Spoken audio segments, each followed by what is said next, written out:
the action takes place in the HWA Arena. The current HWA Tag Team Champions, Val Venis and Steve Bradley, taking on the former Tag Team Champions, the Island Boys. As I mentioned to you earlier in the evening before this match, Bradley and Venis tried to establish their own challengers, wanting to bring out another team. Commissioner Patrick Black, not going to be overruled, told them that they would indeed meet the Island Boys. They were not happy about it, and of course you can see why, Brock Guffman, because the Island Boys come loaded for bear. Yeah, but I think that all that Val Venis and Steve Bradley were trying to do is kind of like, share the wealth. I mean, there's a lot of talent here in the HWA. So, the Island Boys, they were the tag team champions, but they're not anymore. So it's time to let another team, try to get the belts. But certainly, having been the former champions, they are certainly the #1 contenders. And with the matches coming together this week in Dayton and in Batavia, certainly this match, all in all, very, very critical. As you see, Big Chemo dropping both Bradley and Venis with the double clothesline. And of course, as we mentioned, Dayton, the big thing there is that not only are the tag team belts on the line, but the HWA heavyweight crown is at stake as well, because it will be easy money teaming with Bradley and Venis, and D.Lo Brown will be teaming up with the Island Boys. Look here, the chair shot. One chair set across the head of ECMO, the other chair swung by Steve Bradley like a club, and ECMO was nailed, and you'll see as he climbs into the ring, there was damage done. There was definitely damage done. There's also damage to those guys that they took the chairs from. I mean, now they're going to have to stand. I don't think any of them have stood a day in their life. I don't know that that's the critical thing at this point in time, but the fact is that ECMO was lacerated, was split open, and Bradley and Venis now pounding away at OG ECMO. Bradley and Venis, a tough tag team combination, no doubt, and earning the titles. But they must defend against the top teams, as Patrick Black told them, and the Island Boys obviously being that because they were the former champions. Look here, look at Val Venis pounds away at OG ECMO. Look at his head, a crimson mask, and Venis choking him down over the ring apron. Approximately 150 fans in attendance for this, and they were almost in shock because they realized how tough the Island Boys are, and for Bradley and Venis to build this kind of head of steam offensively, certainly it goes without saying that they indeed are equal to the task. They definitely have never seen the Island Boys in this kind of situation, never seen them down on the mat for this long. Val Venis and Steve Bradley definitely have to be a team that needs to be reckoned with.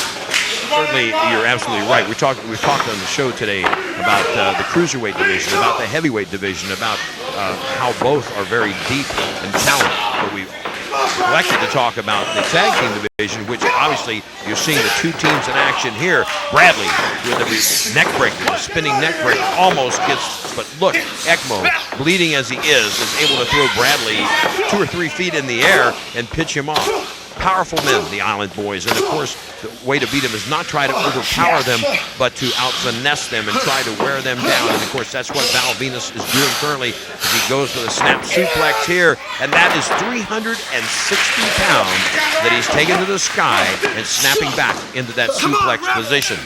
Referee David Hopp gets a 2 count. Venis trying to hurry him along, trying to make him count faster.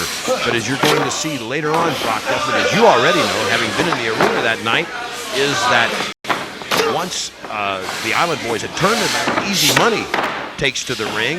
He adds his 2 cents worth. He's followed by D.Lo Brown. We've almost got the 6th man that we're talking about for Dayton on Wednesday night. So we saw a little preview, and you're going to be seeing a little preview here in just a second of what you're going to, kind of action you're going to get on Wednesday night. It was definitely a melee less, and I think it's going to be a melee on Wednesday. Of course, you hear the fans chant ECMO, double clothesline by Val Venis and OG ECMO, both men down now.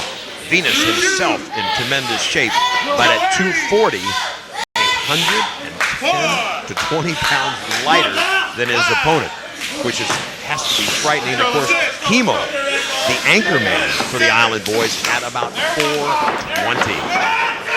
Yes, both men, and now Island Boys getting back into it. They're going to have to do the exact same thing to Chemo that they did to ECMO. They're going to have to take this big man off his feet, slow him down a little bit, and take the match into their own pace. But watch, Chemo at 420 moves almost like a man half his size in that ring with a nice belly to back there suplex. Here comes Bradley with a clothesline and is driven face first into the canvas. And look at Chemo, goes in for the cover. 2 count. As Val Venis makes the save. And here comes ECMO in and goes to work shooting those right hands into Val Venis. This was not a wrestling match in any way, shape, or form, Brock Gutman. It was a back alley brawl from the very get-go. It absolutely was. All men. I mean, just using absolutely everything. There's no love lost between these teams whatsoever. These teams used to be on the same side too, but you can see what happens when you put the championship belt up for grabs.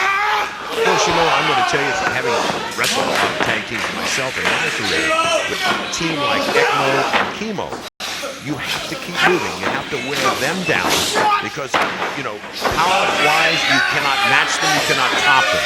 You've got to wear them down. You've got to take their wind away from them and then take their legs away. Once you take this big man off his feet, he is vulnerable. You can get to him. But as long as you allow him to stand, there is no way Val Venis, Steve Bradley, or anyone else in the HWA is going to outmuscle this guy. And Steve Bradley just showed a great way to not make the man stand much anymore. Now, you might want to call it, cheating, but, I call it sure way to victory. Well, a sure way to victory or not, he got a 2 count. And look here, even Bradley and Venis, both in tremendous shape, are worn down from trying to move these 2 big guys. Look at here. Venis guts it out and picks Chemo up. Look, now here goes to the pin. And with the use of the rope, the help of his partner, they get the fall. And of course, lacerated, as we mentioned, ECMO.